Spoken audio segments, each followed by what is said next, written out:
Однажды злой тролль создал удивительное зеркало, в котором все доброе и прекрасное уменьшалось до нельзя, а все безобразное казалось еще хуже и гаже. Тролля очень забавляла его новая игрушка, и его многочисленные ученики повсюду бегали с волшебным зеркалом и искажали как доброе, так и злое. Однажды они решили посмеяться над ангелами. Они осмелились взобраться на небо, но неожиданно зеркало вырвалось из их рук, полетело на землю и разбилось вдребезги.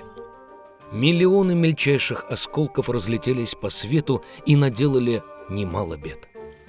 Попадая в глаз или сердце человека, они превращали его в злобного, холодного эгоиста. В одном большом городе жили по соседству двое бедных детей – Кай и Герда, которые любили друг друга как брат и сестра. Родители разрешали им ходить друг к другу по крыше в гости и сидеть на скамеечке под розами.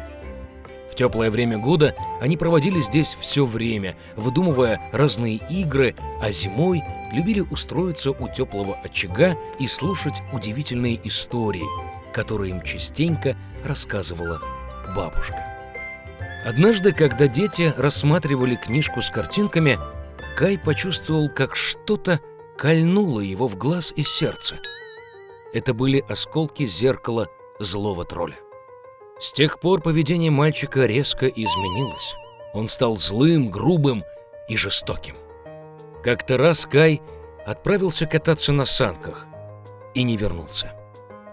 Когда Герда узнала об исчезновении Кая, она долго плакала.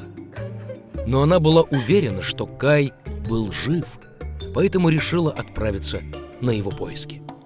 Долго шла Герда по лесам, по полям, и вот наткнулась она на чудный домик, утопавший в цветах. К ней вышла хозяйка. Это была старая-престарая волшебница в большой соломенной шляпе.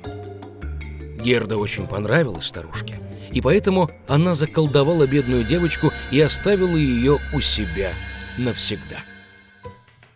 Герда позабыла о цели своего путешествия и много времени провела, играя в чудесном саду гостеприимной хозяйки. Однажды она случайно увидела розу и вспомнила Кая. И тут же, очнувшись от волшебства, отправилась в дорогу. По дороге Герда встретила большого умного ворона. Он рассказал девочке, что знает принцессу, которая собиралась выйти замуж, и ее жених очень был похож на Кая. Ворон согласился провести Герду к нему.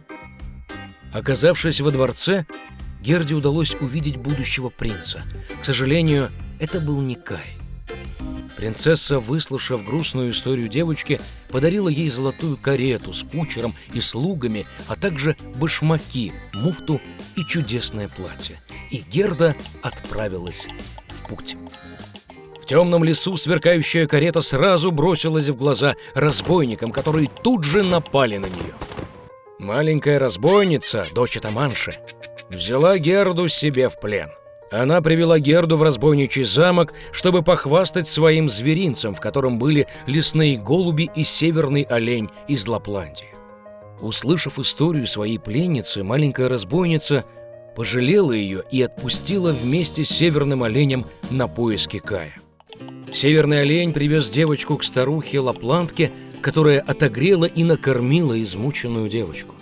Она написала пару слов на сушеной треске своей приятельнице Финке, которая жила неподалеку от дворца Снежной Королевы, с просьбой помочь девочке.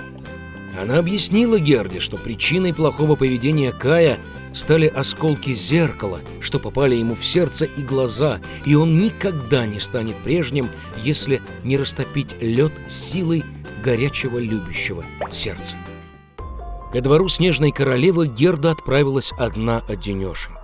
Никто не смел приблизиться к дому могущественной повелительницы. Ей было очень холодно и страшно. Очутившись в замке, Герда удивилась, каким холодным, пустынным и мертвым он был. Вскоре она заметила Кая, который совсем посинел, почти почернел от холода. Мальчик сидел в уголку и пытался выложить из льдин слово «вечность». Ведь в этом случае он получил бы в подарок от Снежной Королевы весь свет и пару новых коньков. Герда бросилась к Каю, крепко обняла его и заплакала.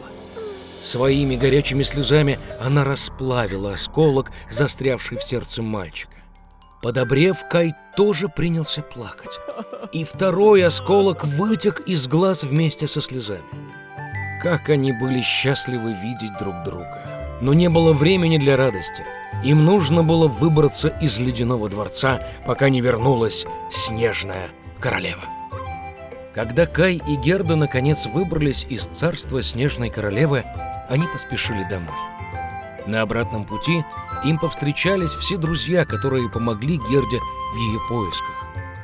Дома их ждали любимые цветущие розы, а все происшедшее вскоре было забыто ими, как тяжелый сон.